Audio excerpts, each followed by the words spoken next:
तो लास्ट में हमने जो टॉपिक देखा था, मतलब इस चैप्टर नंबर 8 में से, तो एक टॉपिक थोड़ा सा कंफ्यूजन क्रिएट करता है। वो ये है कि कुछ मॉलिक्यूल्स ऐसे होते हैं जिस मॉलिक्यूल में हमको ऑक्सीडेशन नंबर फाइंड करना होता है।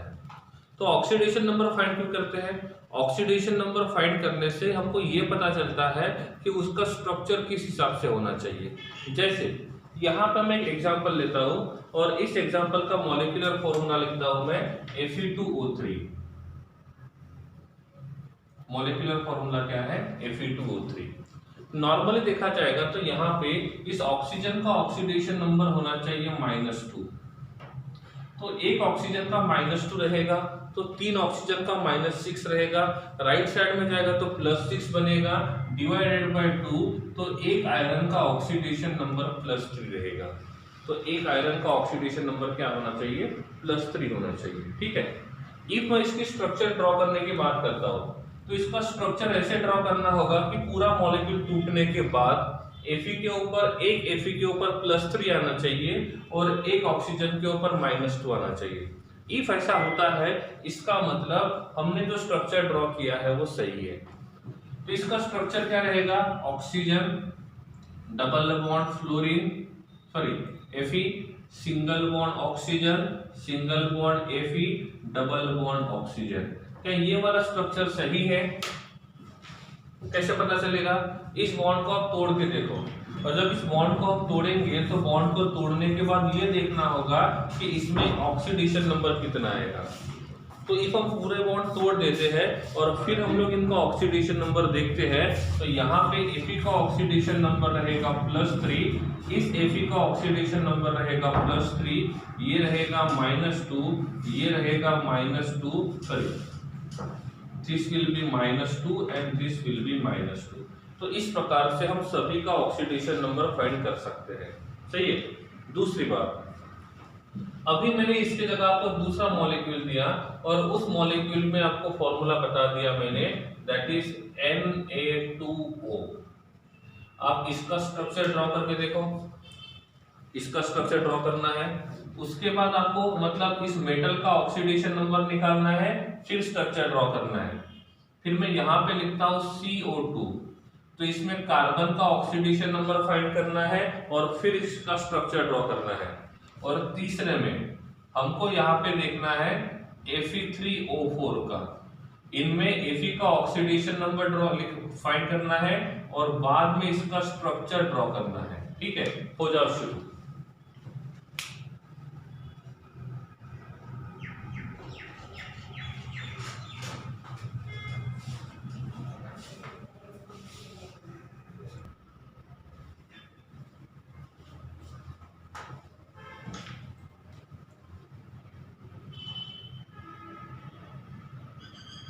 ठीक है, चलो क्या होगा? इसमें जो Na है, इस Na का ऑक्सीडेशन नंबर आएगा +1, Na का ऑक्सीडेशन नंबर रहेगा +1। इसमें जो कार्बन रहेगा, इस कार्बन का ऑक्सीडेशन नंबर रहेगा +4, और सभी के सभी ऑक्सीडेशन नंबर जो है ये पॉसिबल है। इफ हम इसका स्ट्रक्चर ड्रॉ करते हैं तो that will be Na single bond O attached to Na, so this is the structure of Na2O। If हम CO2 की बात करते हैं so that will be O double bond C double bond O। तो इसमें जो कार्बन रहेगा, इस कार्बन का ऑक्सीडेशन नंबर +4 आना चाहिए। सही है। हम इसकी बात करते हैं तो इसमें Fe का ऑक्सीडेशन नंबर कितना हो सकता है? इस मॉलिक्यूल में एक Fe का ऑक्सीडेशन नंबर कितना आएगा? कैसे फाइंड करेंगे? इसको फाइंड करेंगे, 4 ऑक्सीजन है, 4 के 4 ऑक्सीजन का ऑक्सीडेशन नंबर -2 लेते हैं और 0 ऑक्सीजन का ऑक्सीडेशन नंबर -1 लेते हैं। तो ये बन जाएगा 3 Fe plus 4 moles of oxygen equals to 0। 3 Fe -8 equals to 0, 3 Fe equals to +8, therefore Fe equals to +8/3, +8/3। अब क्वेश्चन ये आता है कि आयरन का ऑक्सीडेशन नंबर फ्रैक्शन में कब होगा? आयरन का ऑक्सीडेशन नंबर फ्रैक्शन में कैसे पॉसिबल है, ठीक है, क्योंकि नॉर्मली किसी एलिमेंट का ऑक्सीडेशन नंबर फ्रैक्शन में नहीं आना चाहिए। क्यों? क्योंकि जब बॉन्ड तोड़ते हैं तो या तो उसके ऊपर प्लस चार्ज आएगा या तो उसके ऊपर माइनस चार्ज आएगा। आप मुझे बताओ 3 Fe का मिला के ऑक्सीडेशन नंबर कितना हो रहा है? इन तीनों Fe का ऑक्सीडेशन नंबर को मिलाते हैं तो तीनों Fe के ऑक्सीडेशन नंबर को मिलाने के बाद उसका आंसर कितना आएगा? 8। ये पॉसिबल है। जब कभी ऐसा होता है किसी पर्टिकुलर कंपाउंड में किसी पर्टिकुलर एटम का ऑक्सीडेशन नंबर फ्रैक्शन में आता है तो ये वाला जो ऑक्सीडेशन नंबर है ये एवरेज ऑक्सीडेशन नंबर होता है। मैं इसको एवरेज ऑक्सीडेशन नंबर बोल सकता हूं, कैसे? क्योंकि 3 Fe का मिला के ऑक्सीडेशन नंबर +8 है, उनमें से हमको एक Fe का ऑक्सीडेशन नंबर निकालना होगा तो वो आएगा +8/3। और जहां पे भी फ्रैक्शन में ऑक्सीडेशन नंबर होता है इसका मतलब यहां पे जितने भी एलिमेंट्स है Fe का ऑक्सीडेशन नंबर फ्रैक्शन में है, Fe का ऑक्सीडेशन नंबर फ्रैक्शन में है, फ्रैक्शन में ऑक्सीडेशन नंबर पॉसिबल है, ऑक्सीडेशन नंबर फ्रैक्शन में पॉसिबल है, दैट इज पॉसिबल। अब देखते हैं कि ये फ्रैक्शन में कब आता है। जब किसी मॉलिक्यूल में किसी एटम का ऑक्सीडेशन नंबर फ्रैक्शन में आता है, इसका मतलब उस एटम में जितने भी वो उस मॉलिक्यूल में वो जो एटम्स है उन सभी का ऑक्सीडेशन नंबर अलग अलग होना चाहिए। मतलब यहाँ पे 3 Fe है तो तीनों Fe का ऑक्सीडेशन नंबर अलग अलग होना चाहिए, इसलिए उनका एवरेज ऑक्सीडेशन नंबर जो रहेगा वो फ्रैक्शन में है। आप मुझे बताओ तीनों Fe का मिला के ऑक्सीडेशन नंबर कितना हो रहा है? 8, सही है ना? तो 3 Fe का मिला के ऑक्सीडेशन नंबर 8 हो रहा है तो हम बोलते हैं कि हमारे पास 3 Fe है। कितने Fe है? 3। तो पॉसिबिलिटी क्या है? इसका ऑक्सीडेशन नंबर +1 हो सकता है, इसका ऑक्सीडेशन नंबर +1 हो सकता है और इसका ऑक्सीडेशन नंबर +6 हो सकता है। तो तीनों का जब एडिशन करेंगे तो ऑक्सीडेशन नंबर जो रहेगा वो +8 आ जाएगा। दूसरी पॉसिबिलिटी है इसका ऑक्सीडेशन नंबर +1 रहेगा, इसका ऑक्सीडेशन नंबर +2 रहेगा और इसका ऑक्सीडेशन नंबर +5 रहेगा, तो भी ये पॉसिबल है। ठीक है, डेसिमल में लिखने के बजाय या फ्रैक्शन में लिखो, दैट विल बी गुड। ठीक है, तो डेसिमल में मत लिखो, फ्रैक्शन में लिखो, वो ज्यादा अच्छा रहेगा। अदरवाइज ऐसे भी पॉसिबल है, this will be +2, this will be +2 and this will be +5।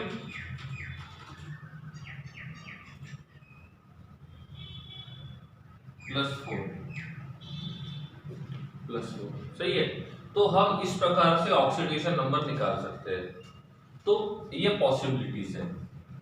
तो फ्रैक्शन में ऑक्सीडेशन नंबर है, इसका मतलब उस मॉलिक्यूल में जो भी एटम्स है उनका ऑक्सीडेशन नंबर अलग अलग तरीके का होना चाहिए।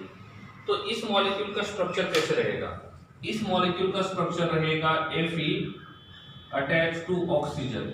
एक और पॉसिबिलिटी है, एक का ऑक्सीडेशन नंबर +2 रहेगा, एक का ऑक्सीडेशन नंबर +3 रहेगा, एक का ऑक्सीडेशन नंबर +3 रहेगा।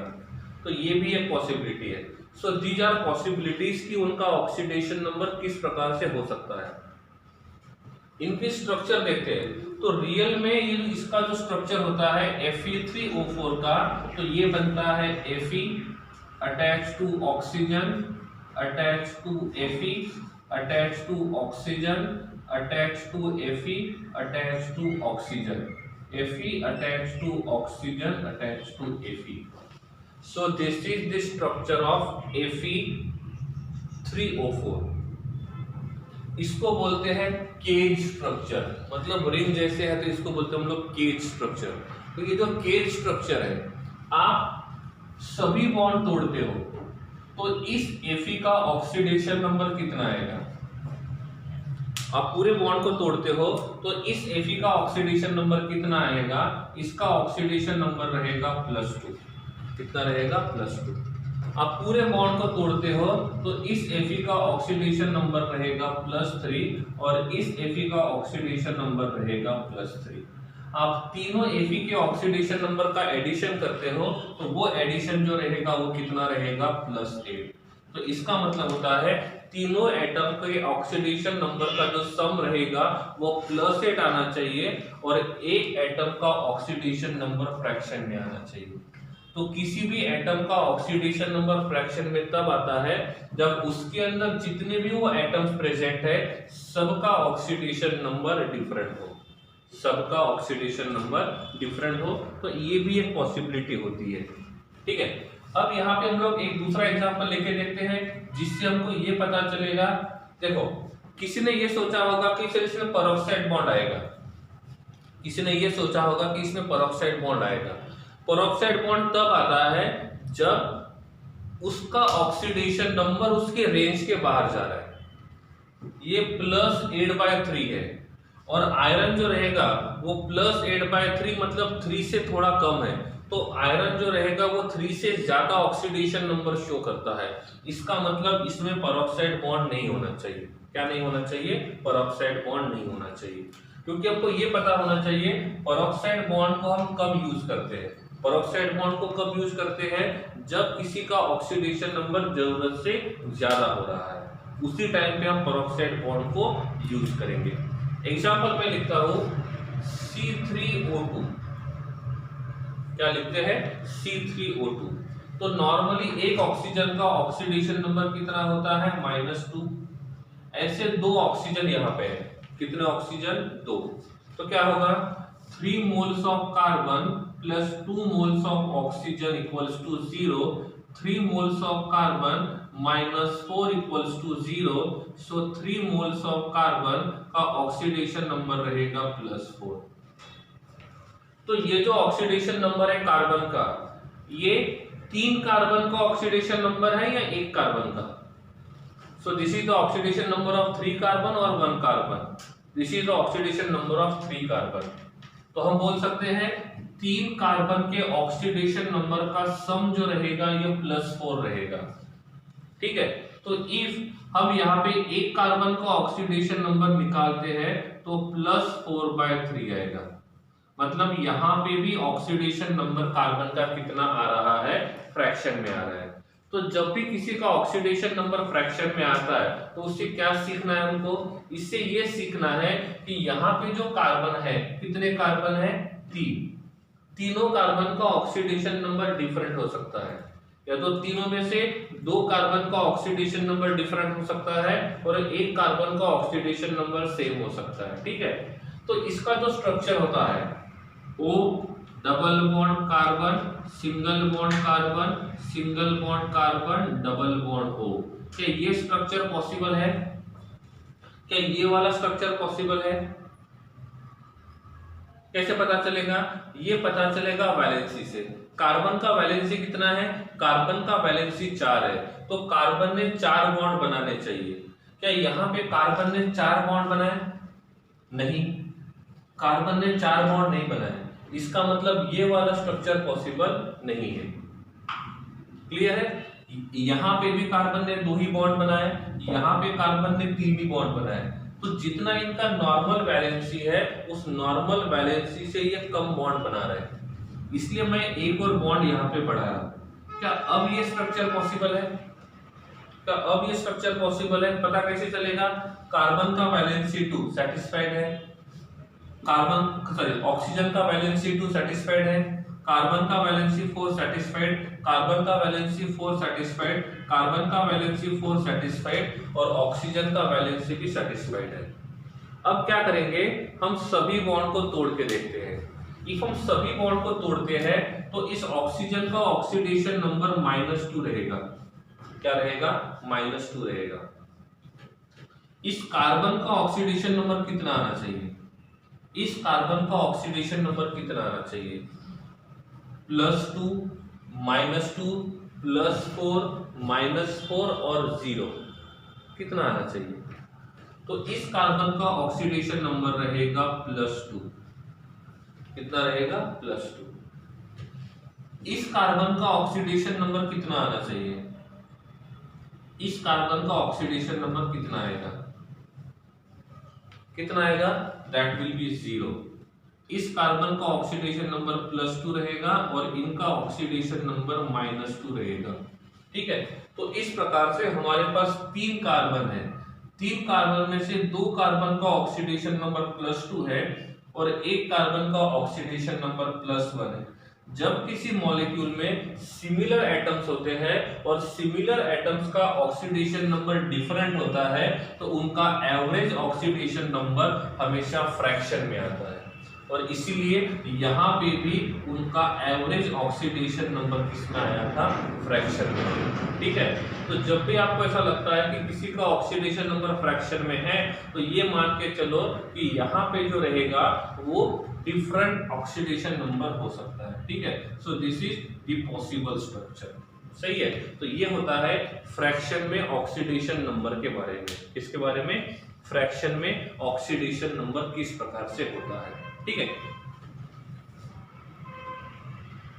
नेक्स्ट थिंग, अब क्वेश्चन ये आता है एग्जाम में कि ऑक्सीडाइजिंग एजेंट और रिड्यूसिंग एजेंट क्या होते हैं। तो क्या होते हैं, क्या आपको ये पता है ऑक्सीडाइजिंग एजेंट क्या होता है और रिड्यूसिंग एजेंट क्या होता है? पता है या नहीं है? पढ़ा था, नहीं पढ़ा था? ऑक्सीडाइजिंग एजेंट क्या होता है और रिड्यूसिंग एजेंट क्या होता है। अब क्वेश्चन देखो क्या आता है। क्वेश्चन ये आता है, आपको एक मॉलिक्यूल दिया जाएगा और ये पूछा जाएगा कि ये मॉलिक्यूल ऑक्सीडाइजिंग एजेंट का काम करेगा कि रिड्यूसिंग एजेंट का काम करेगा। क्वेश्चन समझ में आया? JEE नीट की बात करता हूं मैं। तो इनमें क्वेश्चन आएगा, एक दिया जाएगा, पूछा जाएगा ऑक्सीडाइजिंग एजेंट का काम करेगा कि रिड्यूसिंग एजेंट का काम करेगा। अब ये कैसे पता चलेगा? ठीक है, अब ये पता करने के लिए मैं पहला एग्जांपल लेता हूं, H2SO4। कौन सा एग्जांपल लेता हूं? H2SO4। आप मुझे बताओ इस H2SO4 में सल्फर का ऑक्सीडेशन नंबर कितना है? सल्फर का ऑक्सीडेशन नंबर कितना है? तो इस पूरे मॉलिक्यूल में हम सल्फर का ऑक्सीडेशन नंबर निकालेंगे तो सल्फर का ऑक्सीडेशन नंबर कितना आएगा? +6। कितना आएगा? +6। ठीक है, अब आप मुझे बताओ सल्फर कितने बॉन्ड बना सकता है? सल्फर मिनिमम कितने बॉन्ड बनाता है और मैक्सिमम कितने बॉन्ड बनाता है? सल्फर मिनिमम कितने बॉन्ड बनाता है और मैक्सिमम कितने बॉन्ड बनाता है? तो ये कैसे पता चलेगा? इसके लिए हमको देखना पड़ेगा सल्फर का इलेक्ट्रॉनिक कॉन्फ़िगरेशन। ये आता है 3s2 and 3p4। This is s orbital, this is p orbital. यहां पे रहेगा 3d0 and this is d orbital. जितने अनपेड इलेक्ट्रॉन्स रहेंगे उतने वो बॉन्ड्स बनाएगा। ठीक है, एक बार फिर से बता देता हूं मैं कि मिनिमम और मैक्सिमम कैसे फाइंड करेंगे। ठीक है, लास्ट टाइम इसके पास 2 इलेक्ट्रॉन है, ये दोनों के दोनों पेड है। यहाँ पे p के पास 4 इलेक्ट्रॉन है। अब इस कॉन्फ़िगरेशन को मैं ग्राउंड स्टेट कहूं या एक्साइटेड स्टेट कहूं? इसको मैं ग्राउंड स्टेट कहूं या एक्साइटेड स्टेट? तो इसको मैं कहूंगा ग्राउंड स्टेट। तो ग्राउंड स्टेट में इस सल्फर के पास कितने अनपेड इलेक्ट्रॉन है? कितने अनपेड इलेक्ट्रॉन है? 2।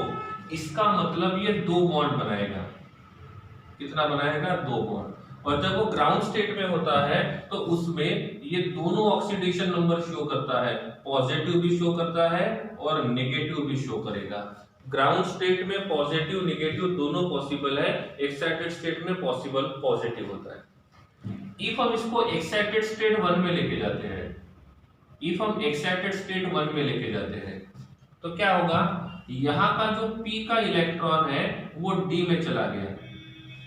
अब total number of unpaid electrons कितने हैं? So total number of unpaid electrons are 4। इसका मतलब ये 4 बॉन्ड बनाएगा। कितने बॉन्ड बनाएगा? 4 बॉन्ड। तो ग्राउंड स्टेट में 2 बॉन्ड बनाएगा, एक्साइटेड स्टेट 1 में 4 बॉन्ड बनाएगा, और जब ये 4 बॉन्ड बनाएगा तो इसका ऑक्सीडेशन नंबर +4 आएगा। क्या आएगा? +4।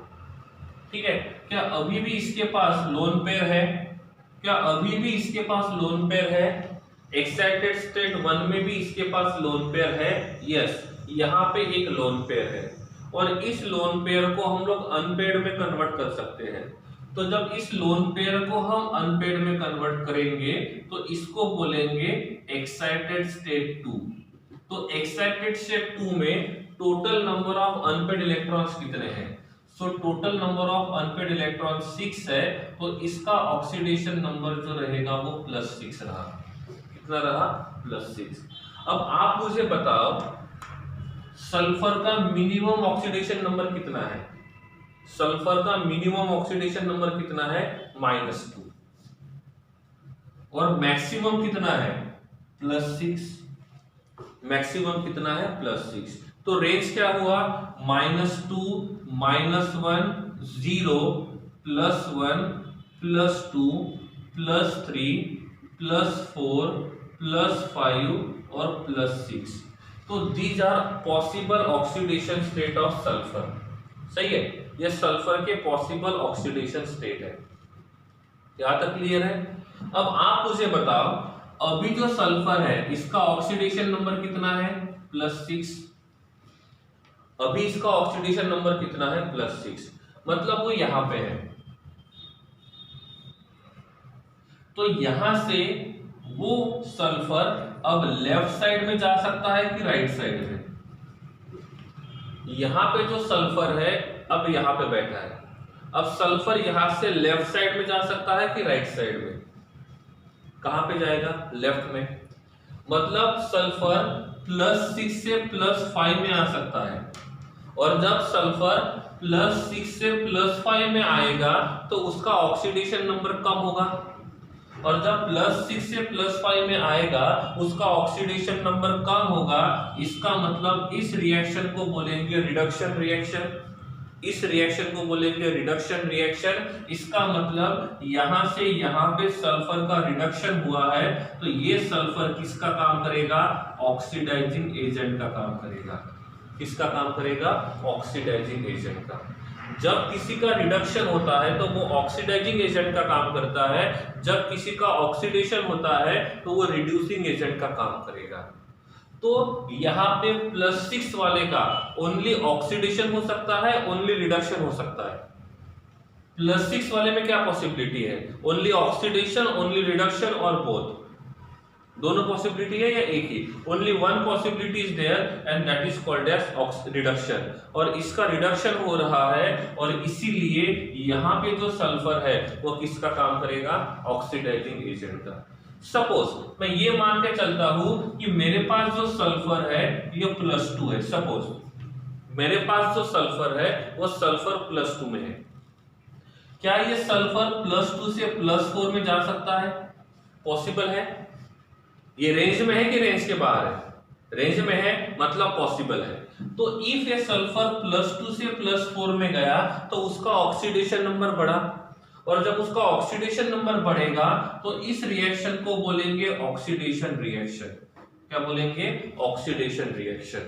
मतलब यहां पे जो सल्फर रहेगा ये काम किसका करेगा? रिड्यूसिंग एजेंट का। काम किसका करेगा? रिड्यूसिंग एजेंट का। समझ रहे? क्या ये सल्फर +2 से 0 हो सकता है? क्या ये सल्फर +2 से 0 हो सकता है? यस, क्योंकि वो रेंज में है। और इफ ये +2 से 0 हुआ इसका मतलब यहां पे इसका रिडक्शन हुआ। यहां पे इसका रिडक्शन हुआ तो ये काम किसका करेगा? ऑक्सीडाइजिंग एजेंट का। काम किसका करेगा? ऑक्सीडाइजिंग एजेंट का। ठीक है। इफ कभी ऐसा होता है ये 0 से -2 में जा रहा है तो पॉसिबल है? 0 से -2 पॉसिबल है? यस। क्यों? क्योंकि ये सल्फर का रेंज है और जितना उसका रेंज रहेगा उसमें तो वो पॉसिबल रहेगा। अब यहाँ पे सल्फर 0 से -2 में जा रहा है, इसका मतलब इसका यहाँ पे रिडक्शन हो रहा है। तो यहाँ पे जो सल्फर रहेगा वो काम किसका करेगा? ऑक्सीडाइजिंग एजेंट का। काम किसका करेगा? ऑक्सीडाइजिंग एजेंट का। ठीक है। तो आप मुझे बताओ इफ वो +6 में है तो ये इसका हाईएस्ट ऑक्सीडेशन नंबर हो गया। और जब वो +6 में रहेगा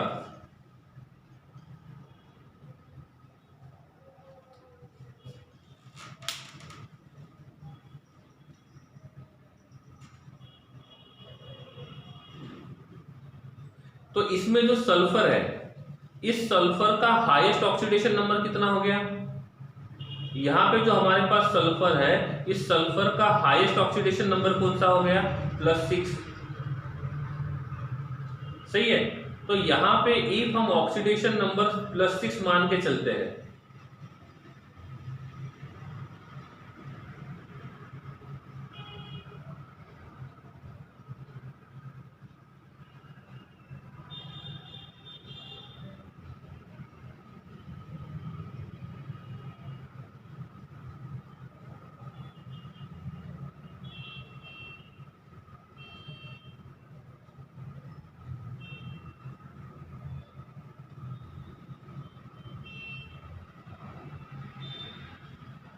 ठीक है। तो अभी इसमें ऑक्सीडेशन नंबर कितना है? +6। तो इसमें सल्फर का ऑक्सीडेशन नंबर और बढ़ना तो पॉसिबल नहीं है, सही है, और बढ़ना पॉसिबल नहीं है, इसका मतलब इसका ऑक्सीडेशन पॉसिबल नहीं है, उसका रिडक्शन पॉसिबल है। तो ये +6 वाला जो रहेगा वो हमेशा काम किसका करेगा? ऑक्सीडाइजिंग एजेंट का।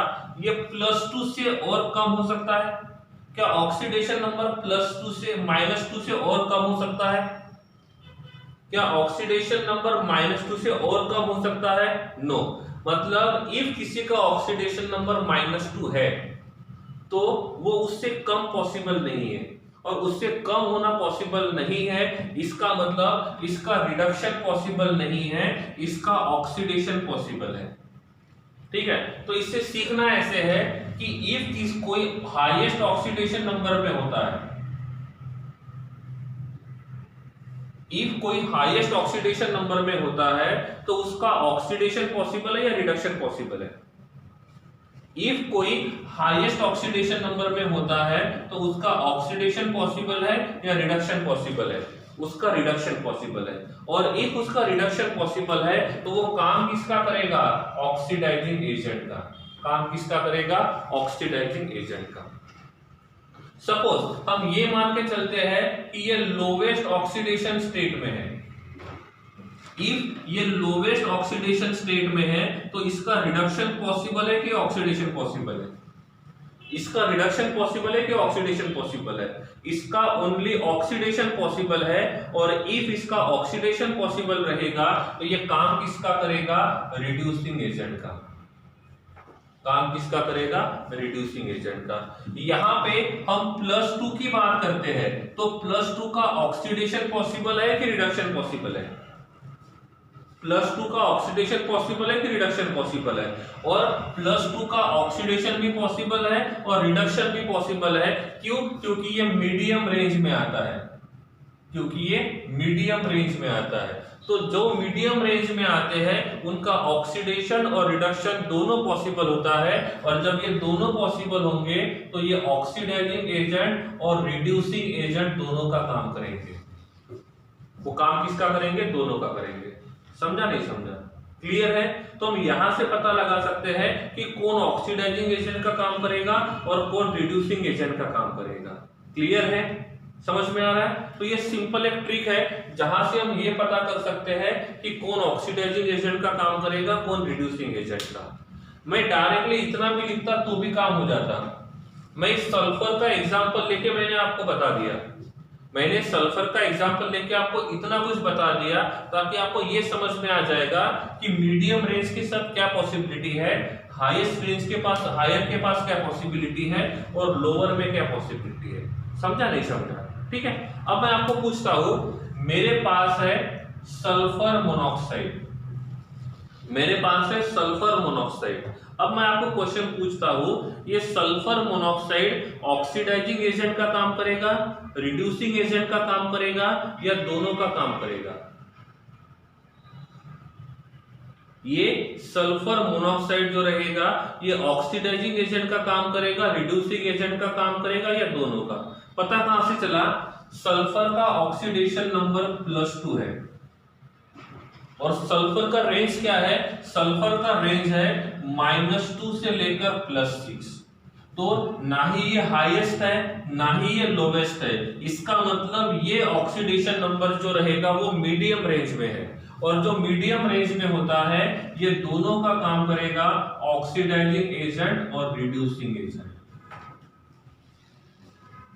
समझ में आ रहा है? क्लियर है? अब मैं आपको लिखता हूं यहां पे H2S हाइड्रोजन सल्फाइड। ये हाइड्रोजन सल्फाइड किसका काम करेगा? ऑक्सीडाइजिंग एजेंट का, रिड्यूसिंग एजेंट का, या दोनों का?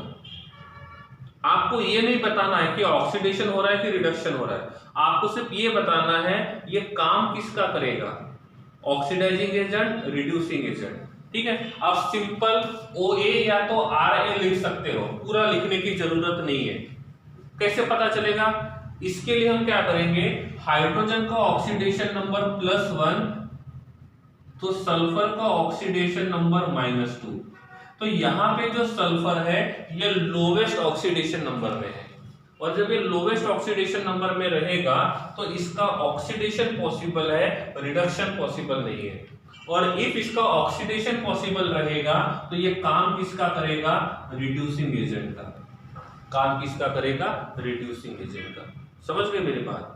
समझा नहीं समझा? ठीक है, तो ऐसे हम पता लगा सकते हैं कि कौन किसका काम कर सकता है, ऐसे पता लगा सकते हैं कौन किसका काम कर सकता है। अब मैंने आपको पूछा नेक्स्ट वन SO2, ये SO2 जो रहेगा वो किसका काम करेगा, ऑक्सीडाइजिंग एजेंट का, रिड्यूसिंग एजेंट का, या दोनों का? कैसे पता चलेगा? पहले सल्फर का ऑक्सीडेशन नंबर ढूंढ लो। इफ आप सल्फर का ऑक्सीडेशन नंबर फाइंड करते हैं so that will be +4। Now the oxidation number of sulphur is highest और lowest. Now oxidation number of sulphur is highest और lowest, that is in medium range, and if that is in medium range so it will act as both oxidizing agent as well as reducing agent। सही है? समझा नहीं समझा? अब देखो ये +4 में यहां पे है, ये +4 यहां पे है, तो इसके पास रिडक्शन का मौका ज्यादा है या ऑक्सीडेशन का? चांस ज्यादा कहां पे है, रिडक्शन के चांस ज्यादा है कि ऑक्सीडेशन के चांस ज्यादा है? यहाँ पे जो सल्फर है वो +4 में है ना, तो इस +4 वाले सल्फर में रिडक्शन का चांस ज्यादा है कि ऑक्सीडेशन का?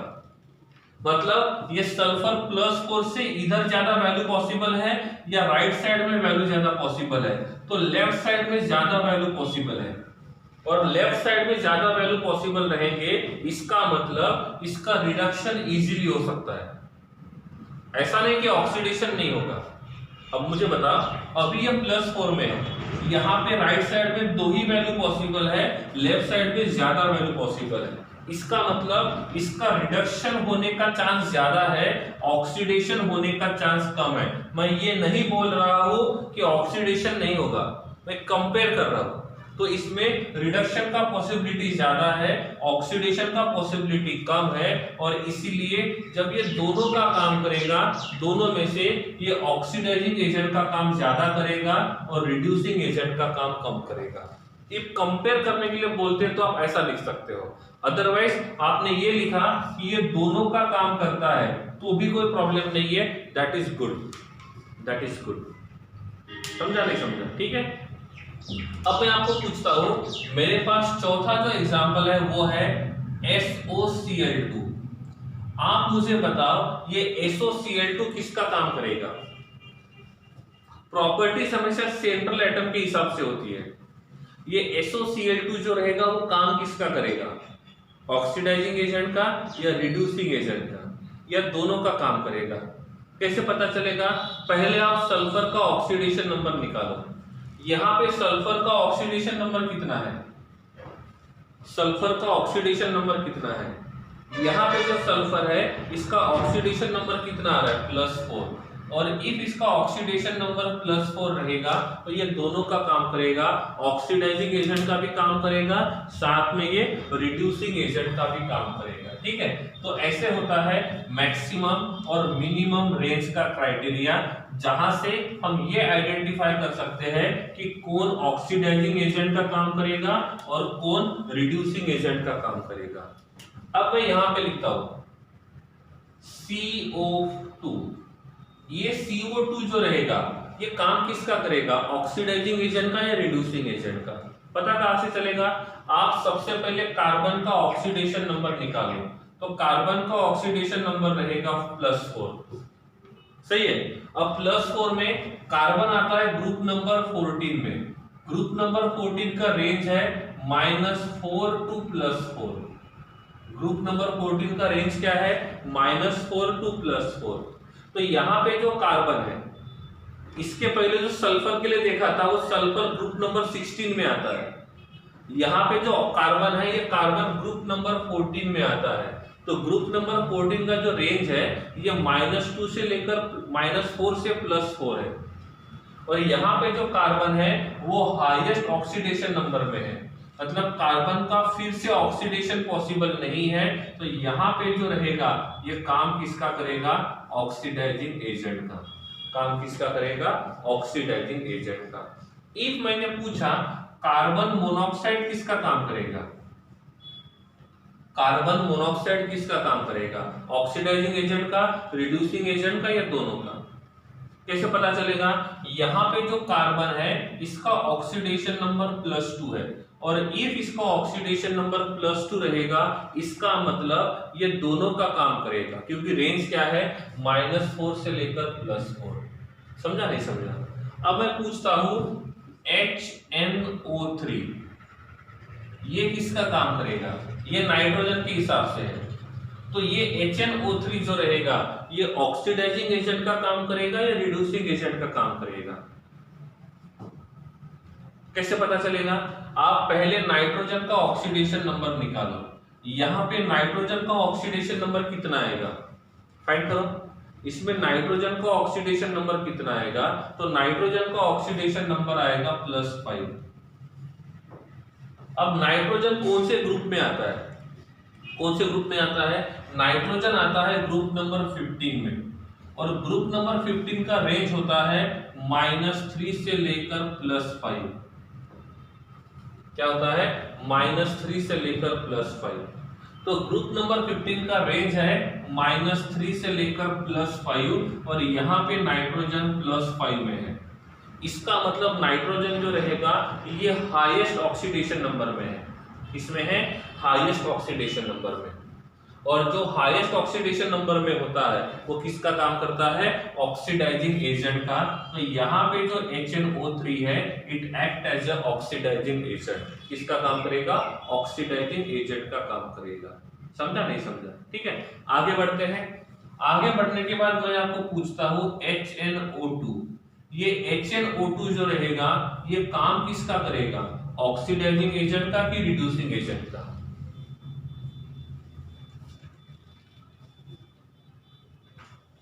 कैसे पता चलेगा? नाइट्रोजन का ऑक्सीडेशन नंबर निकालो, नाइट्रोजन का ऑक्सीडेशन नंबर +3 है, और ये जो +3 है ये इन बिटवीन -3 एंड +5 है, इसका मतलब ये मीडियम रेंज में है, और ये मीडियम रेंज में रहेगा तो ये दोनों का काम करेगा, ये ऑक्सीडाइजिंग एजेंट का भी काम करेगा, साथ में ये रिड्यूसिंग एजेंट का भी काम करेगा। क्लियर है? समझा नहीं समझा? चले आगे। ठीक है, तो इस प्रकार से हम यहाँ पे देख सकते हैं कि एग्जैक्टली ये काम किसका कर सकता है। ठीक है, अब मैंने आपको पूछा H3PO4 फास्फोरस के हिसाब से, ये H3PO4 काम किसका करेगा, ऑक्सीडाइजिंग एजेंट का या रिड्यूसिंग एजेंट का?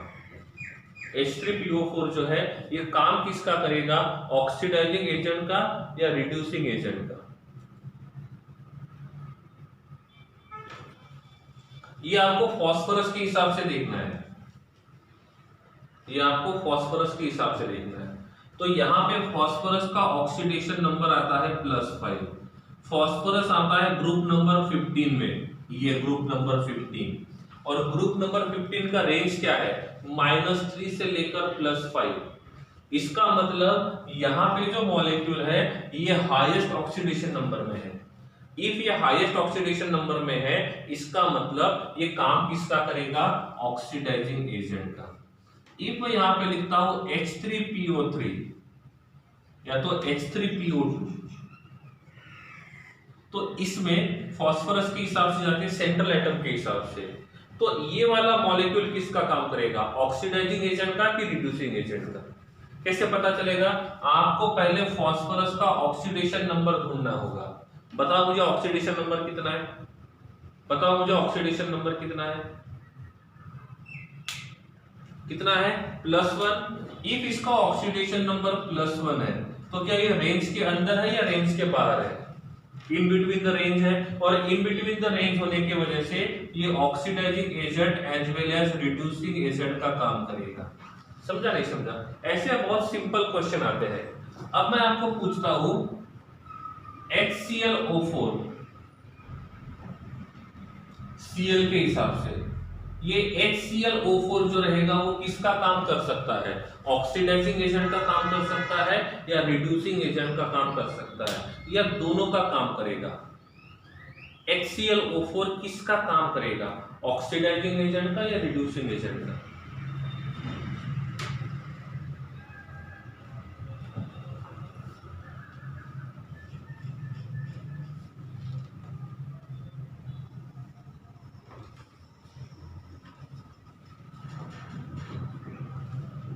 कैसे पता चला? First find the oxidation number of chlorine, and oxidation number of chlorine is +7 here. Chlorine belongs from which group? कौन से ग्रुप से आता है क्लोरीन? तो क्लोरीन आता है ग्रुप नंबर 17, और ग्रुप नंबर 17 का रेंज है -1 से लेकर +7। कितना रेंज है? -1 से लेकर +7, और यहाँ पे जो क्लोरीन है ये +7 में ही है। इसका मतलब यहाँ पे क्लोरीन हाईएस्ट ऑक्सीडेशन नंबर में है, और ये हाईएस्ट ऑक्सीडेशन नंबर में होने के वजह से ये काम किसका करेगा, ऑक्सीडाइजिंग एजेंट का। काम किसका करेगा, ऑक्सीडाइजिंग एजेंट का। अब मैं बोलता हूं HClO2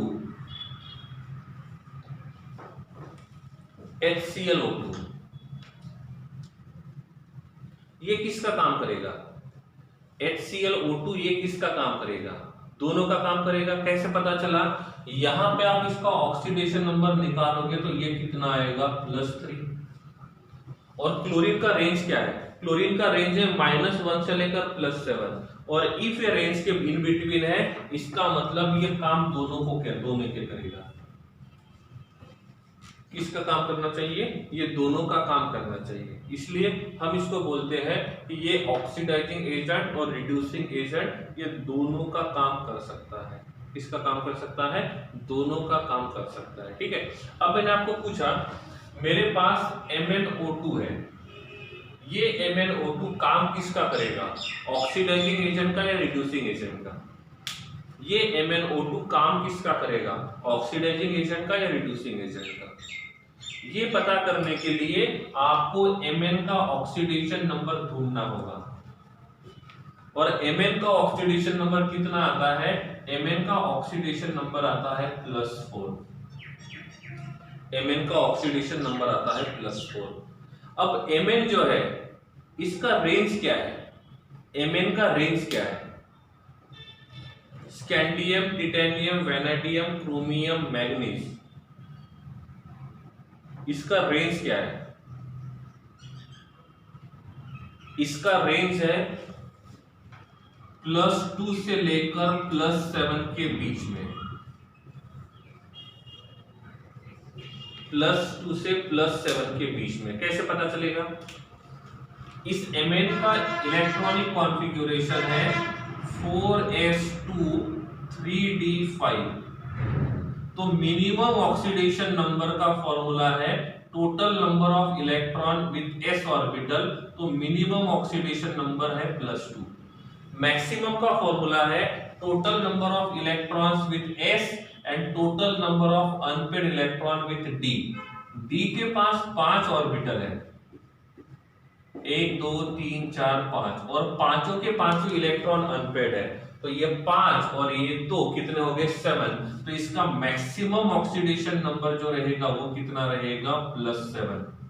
तो यहाँ पे Mn जो रहेगा वो +4 में है, और रेंज क्या है, +2 से +7 के बीच में। मतलब ये वाला जो Mn है वो इन बिटवीन द रेंज है। और इन बिटवीन दी रेंज होने की वजह से ये काम किसका करेगा, दोनों का काम करेगा, oxidising agent as well as reducing agent. This is the most important topic regarding JEE। ठीक है, अब मैंने पूछा Mn2O7 ये वाला मॉलिक्यूल किसका काम करेगा, ऑक्सीडाइजिंग एजेंट का या रिड्यूसिंग एजेंट का या दोनों का काम करेगा। ये मॉलिक्यूल किसका काम करेगा, ऑक्सीडाइजिंग एजेंट, रिड्यूसिंग एजेंट या दोनों का। आंसर क्लियर होना चाहिए। ठीक है, इतनी प्रैक्टिस हमने कर ली है तो अभी यहाँ पे किसी प्रकार का कोई कंफ्यूजन नहीं होना चाहिए कि सर मुझे ये लग रहा था, मैं सोच रहा था ऐसे होगा लेकिन ये ऐसे नहीं ऐसे हो गया। ठीक है, अब कोई गुंजाइश नहीं होनी चाहिए गलत होने की।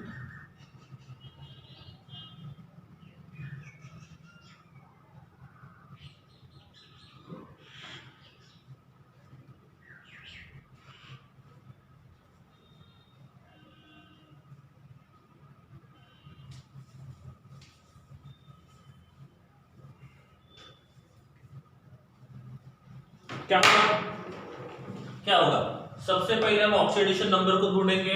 तो एक Mn का ऑक्सीडेशन नंबर कितना आ रहा है, +7। कितना आ रहा है, +7। और इस Mn का रेंज क्या है, +2 से लेकर +7। तो ये हाईएस्ट ऑक्सीडेशन नंबर में है।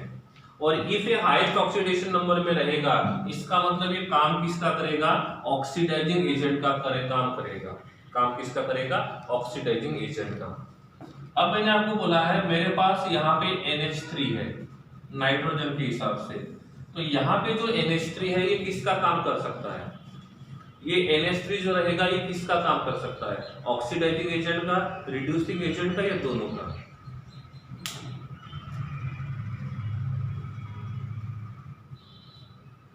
कैसे पता चलेगा, सबसे पहले आप नाइट्रोजन का ऑक्सीडेशन नंबर फाइंड करो। तो यहाँ पे नाइट्रोजन का ऑक्सीडेशन नंबर -3 है। नाइट्रोजन का ऑक्सीडेशन नंबर -3 है। नाइट्रोजन कौन से ग्रुप में आता है ये पता होना चाहिए। नाइट्रोजन का जो ग्रुप नंबर है वो 15 है। तो 15 का रेंज क्या है, -3 से लेकर +5। इसका मतलब ये -3 है, ये मिनिमम ऑक्सीडेशन नंबर में है। और जो लोवेस्ट ऑक्सीडेशन नंबर में होता है ये हमेशा काम किसको करता है, रिड्यूसिंग एजेंट का।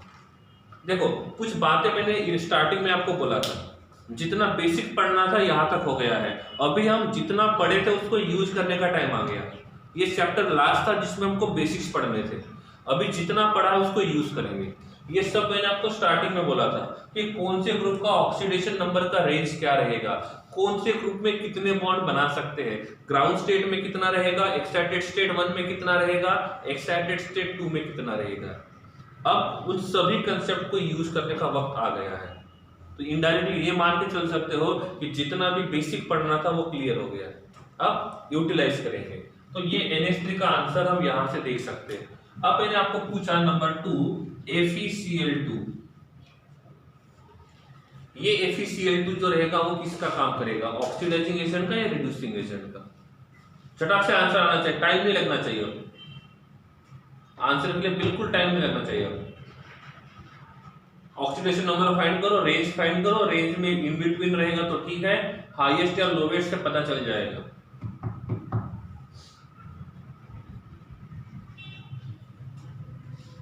ठीक है, इसमें जो Fe है, इस Fe का ऑक्सीडेशन नंबर +2 आ रहा है।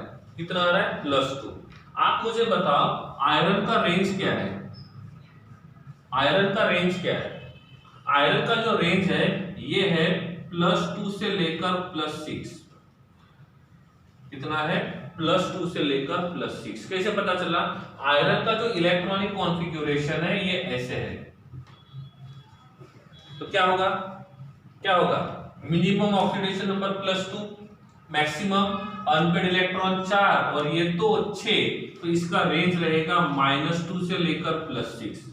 ठीक है, आप ये मत देखो कि सर ने रेंज लिख दिया तो डायरेक्टली आंसर भेज देंगे, उससे मतलब नहीं है। मतलब ये है कि इसका +2 आ रहा है, ये मिनिमम में है, तो ये रिड्यूसिंग एजेंट का काम कैसे कर रहा है, काम क्यों कर रहा है। रेंज कहां से पता चला, ये रेंज +2 से लेकर +6 है। और ये रेंज फाइंड करने का फॉर्मूला भी मैंने आपको बताया था, ये रेंज फाइंड करने का फॉर्मूला भी मैंने आपको बताया था। तो इसका रेंज जो रहेगा वो यहाँ से यहाँ तक रहेगा, मतलब ये दोनों का काम कर सकता है। तो इस प्रकार से अब आप किसी का भी ऑक्सीडेशन नंबर फाइंड करके आप ये बता सकते हो कि ये किसका काम करेगा, ऑक्सीडाइजिंग एजेंट का काम करेगा या रिड्यूसिंग एजेंट का काम करेगा।